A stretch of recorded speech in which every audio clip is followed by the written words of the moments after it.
Hello YouTubers. Today's another day where we get to go out on a great adventure. The White Shadow is going to take us exploring. So why don't you hop in your hot rods or hop in the White Shadow and let's roll. Okay, here's the White Shadow. These new tires are going to have to start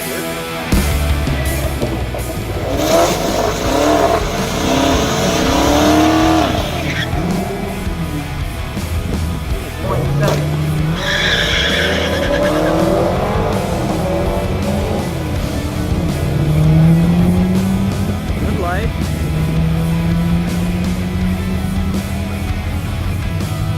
There you go, 1256 and 111 miles an hour, much better path.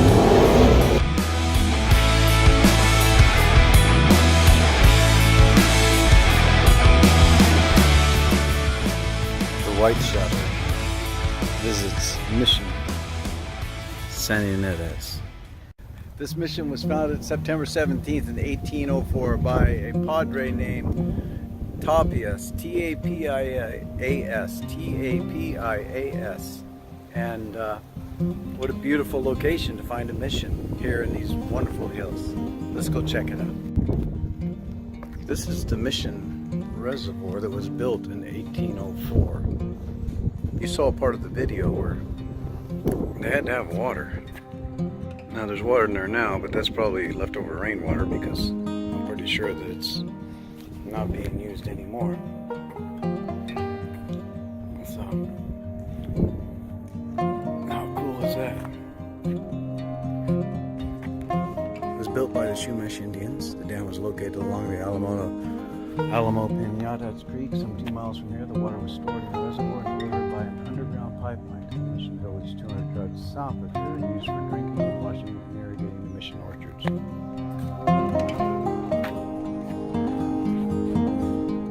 So let's get a video of what's out there. Another look at the reservoir that they used to collect water. There's the pipes that go inside there.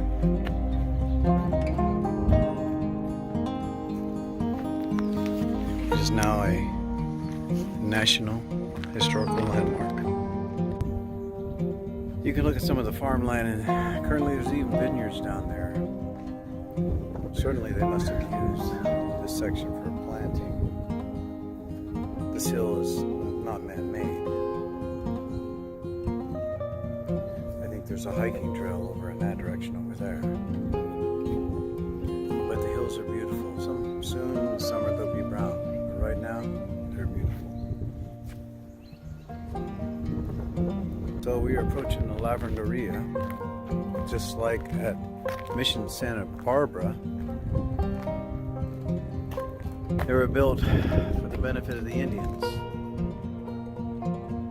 The reservoir is used for bathing, for the washing of clothes. There were channels on the top sides, as you can see over there. A channel over there, a channel over there, to take off the sudsy water. The upper portion was used to provide the water for drinking and household purposes. So you can see the old walls still, and you can picture people bathing and using it for water and washing their clothes. How cool is this?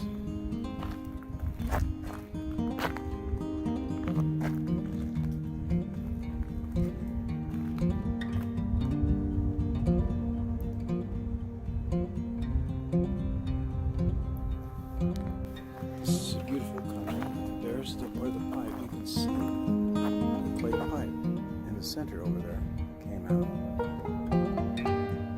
And these slots and channels here, right here on the side, are where the sudsy water would be, so it could evaporate and not mix with the good water. All the way around.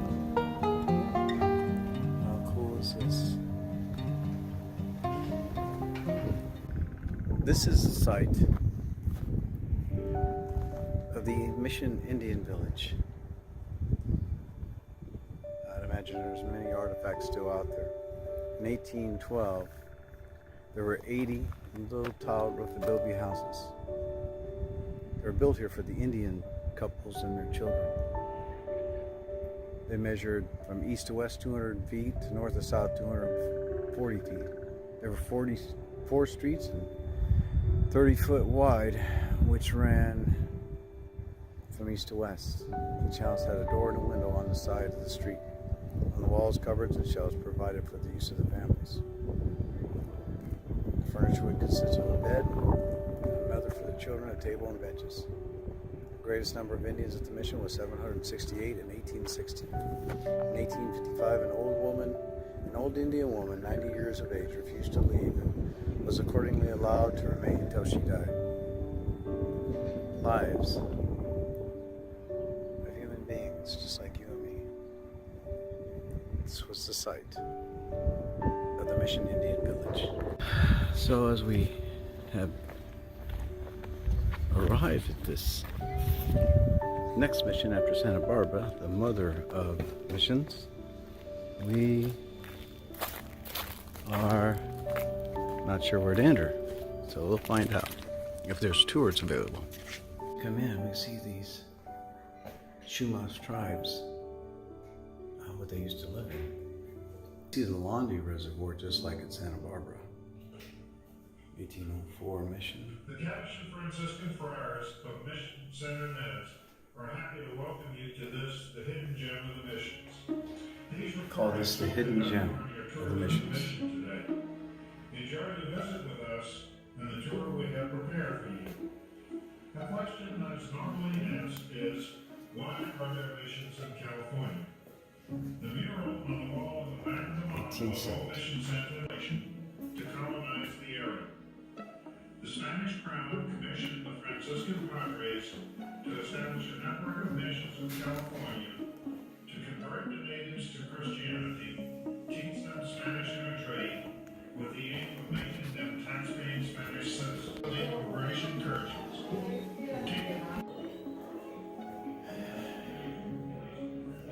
Some parts of a musical instrument, and a matraca,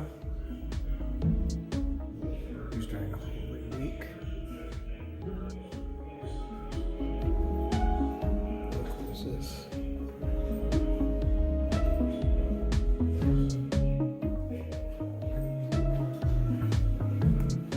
The grinding stone.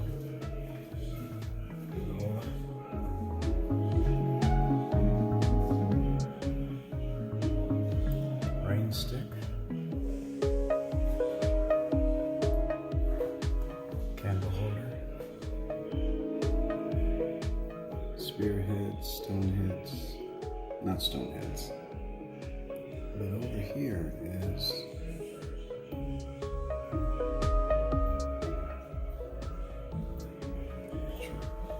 that's cool. A Mexican era chair. Paintings. Old double-barrel shotgun.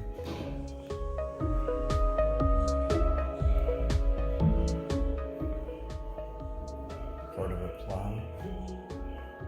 Spade or an axe, looks like. Lariat, shoes, hooks. Look at this.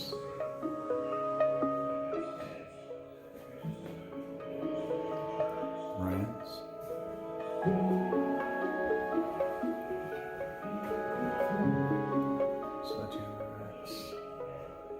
Farming tools,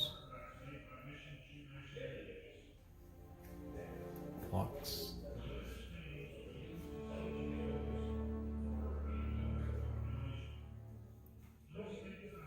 section of a pipe, stone bowl, Ola, Mexican pottery.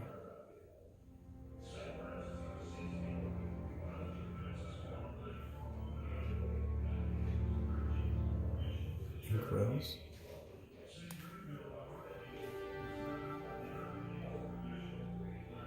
copper bowl. What's left of a copper bowl? Clay teapot. This is the main sanctuary of the mission, the church. It's beautifully ornate.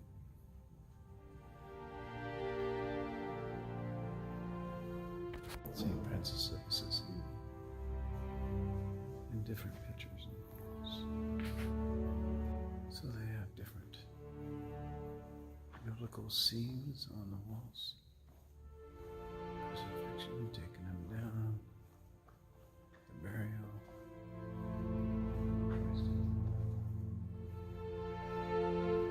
The Samaritan woman fled into Egypt.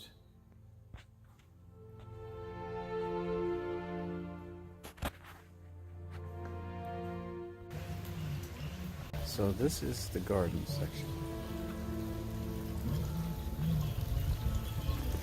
Highlighted in near the center by the fountain.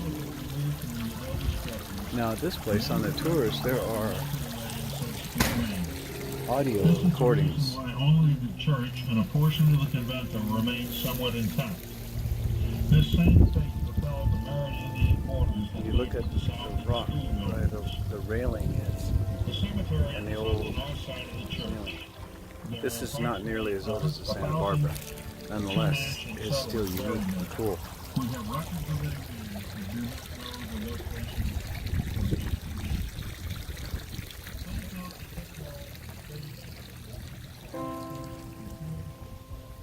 So how cool is this? The walls are plastered.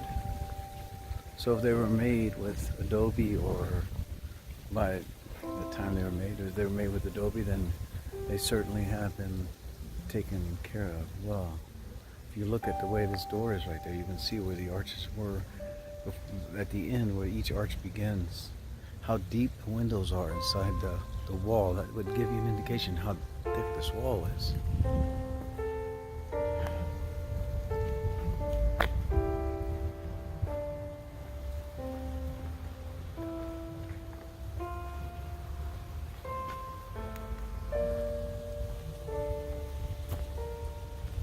So we're still in the garden area, but this is heading towards the sacred burial ground.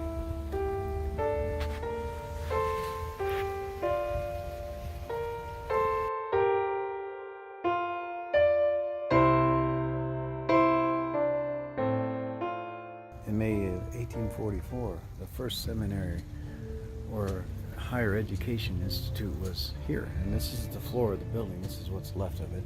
It was obviously a two-story building. It was 120 feet long and 50 feet wide, and had divided classrooms and instructors. How cool was that? Here at this mission, the first institution for higher education.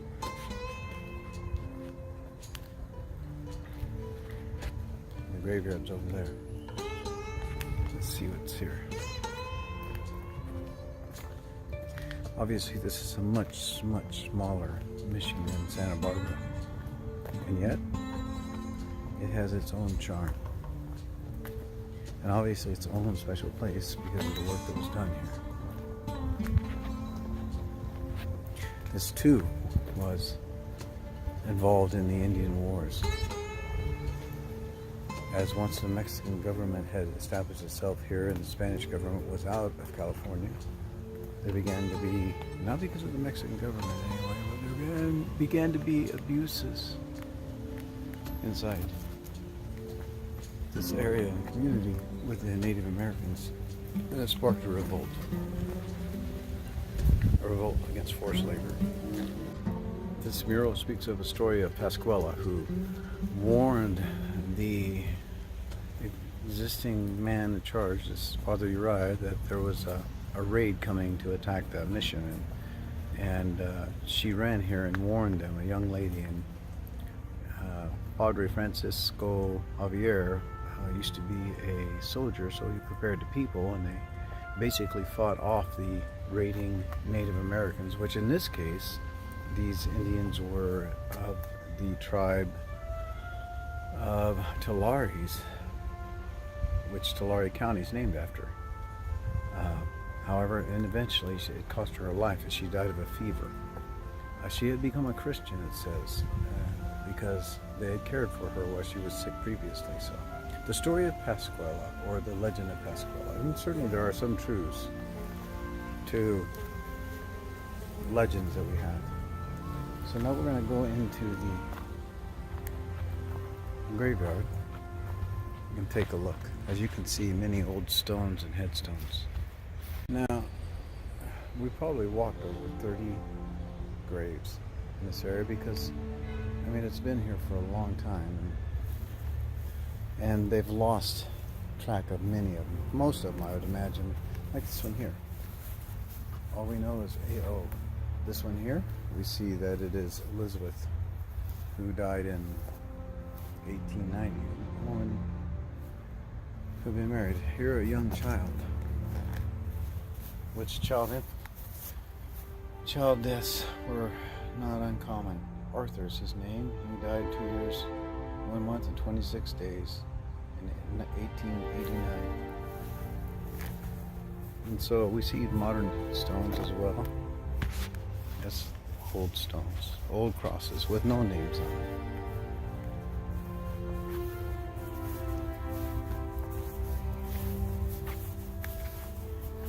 People like you and me who lived. What remains here are their bodies. People who had hopes, plans, dreams, just like you and I. You see Pedro Pico, and then another older one there, which is long since gone. He died in 1938. This one we don't know. Here's the carving, but it's so you can see.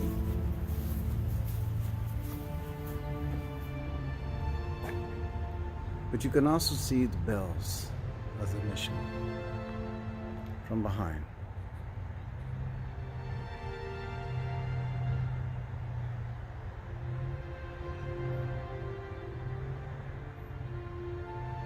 Hope. Even now there's hope. And we see the headstones of people, this one who served here, this one from Ireland, this one from Ireland, this one from Ireland, and this one from England.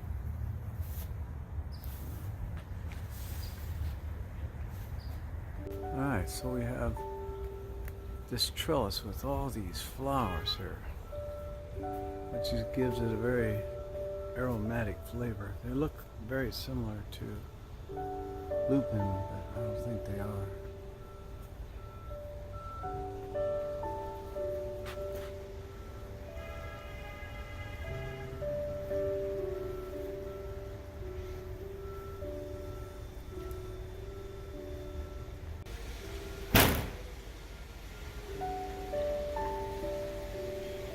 The old wheel beams.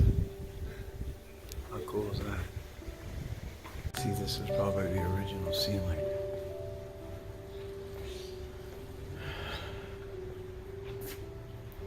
That has leaked over the years. It's pretty cool. Make adobe bricks, a mixture of mud and water. Animal hide for blankets. Trees for beams.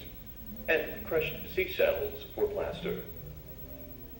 Together with a new culture, the Spanish soldiers also brought European disease to California. As a result, the Indian population dramatically decreased. In addition, harsh weather at the northern missions plagued the Indians. In fact, Mission San Rafael, just north of San Francisco, was originally built as an asistencia, a place to help the sick. Some missions, like Mission Santa Inez, were intentionally burned by the Indians, who banded together, storming the mission to protest alleged abuses by some of the military. At Mission San Diego, the Indians went as far as to kill Father Luis Jaime in 1775. Over the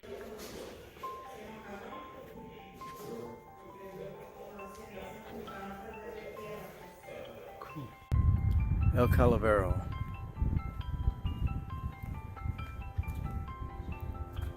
There are 14 steps that you are now about to walk. You do not walk alone. I walk with you. My way of the cross 2,000 years ago and your way now are also one. So, 14 steps.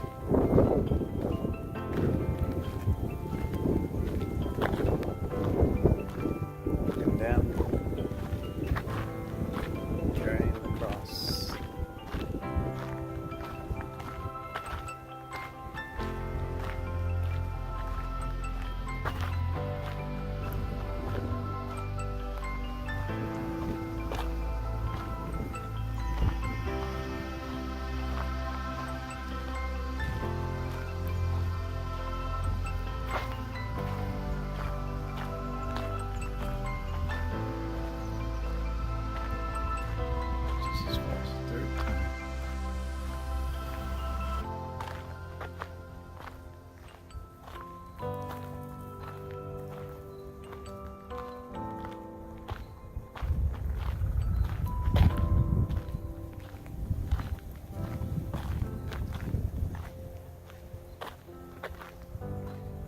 and then the resurrection. So what can we say? Once again, we have a courageous and brave and strong people who came here to make a difference. There was misunderstandings, there were abuses on both sides, there were wars, but there was also kindness and love. And this mission, although one of the smaller and less known, served a purpose in this area and has a rich, long history, even if it is only 200 years old. And so it was a great honor to be able to visit this mission just as well as it was to visit the mission in Santa Barbara. That mission was the queen of missions. This is the jewel of the missions. And you can see all around how it is, how cool it is. How cool is this? The white shadow awaits.